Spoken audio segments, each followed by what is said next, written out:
अब चूंकि आप साइम अयूब के कोच भी रहे, इब्तिदाई एज में आपने उनको कोचिंग भी आपने किया। साइम, आपको लगता है कि पाकिस्तान की हिस्ट्री के लकीएस्ट क्रिकेटर हैं, उनसे ज़्यादा खुशकिस्मत क्रिकेटर कोई आया नहीं है कि जितने उनको चांसेस मिले उसके बाद उन्होंने अपनी टीम में जगह कंक्रीट की, उसके बाद बतौर बॉलर वो खेलते रहे। अभी भी उनकी परफॉर्मेंस में वो कंसिस्टेंसी नहीं है कि लोगों ने उनको सईद अनवर से मिलाना शुरू किया था, क्योंकि साइम में आपने उनको बड़े शुरू से देखा है।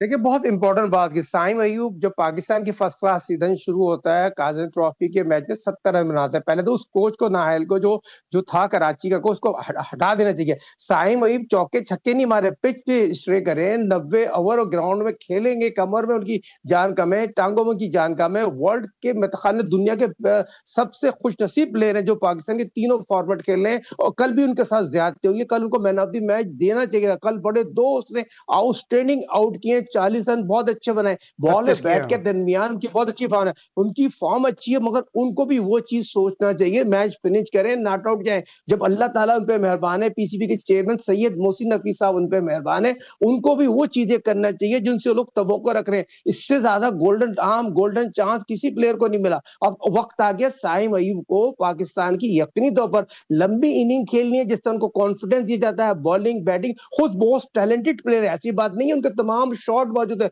मगर उनको पिच पे खड़ा होना है पूरे 40 ओवर या 45 ओवर। जब वो बैटिंग करेंगे तो कमर में और जान आएगी, टांगों में जाएंगी। मेरे हाथों के निकले में मुझे पता है, जब मैं इनको 13 से 16 साल तक उसको कोचिंग की, उनकी टांगे कमजोर थी, तो आप इतनी ट्रेनिंग कर रहे हैं तो उनको थोड़ा सा स्ट्रांग होना पड़ेगा, अपने आप को जो कौम उन पे तवक्को रखे उसको पूरा उतारना पड़ेगा। ठीक है, साइम को काम करना पड़ेगा। और साइम के लिए भी साहिद भाई ने कहा, क्योंकि शाहनवाज राणा साहब की उर्दू बहुत अच्छी है, मैं इसका ऐनी शाहिद भी हूं। इन्होंने एक जुमला कहा कि जब अल्लाह मेहरबान।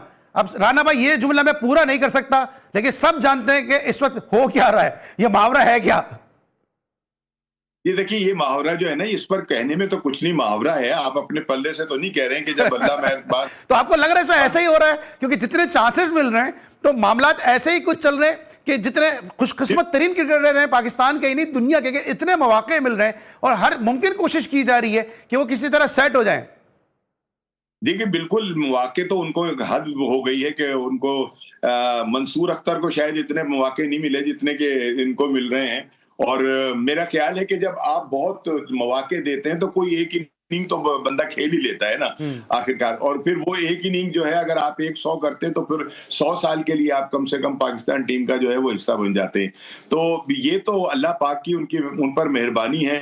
और फिर ये कि जिसको कहते हैं सुहागन, वही जो पियामन भाई, तो वो तो बहुत सारे लोगों के पियामन भारे हैं और सुहागन है, वो टीम के अंदर मौजूद है। वरना जितना लंबा, वैसे ये पाकिस्तान की अजीब टीम है कि इसमें सुहागन भी है और सुहाग भी है, क्योंकि एक फॉर्मर चेयरमैन भी कह रहे थे कि मेरा दिल चाहता था मैं शादी कर लूं।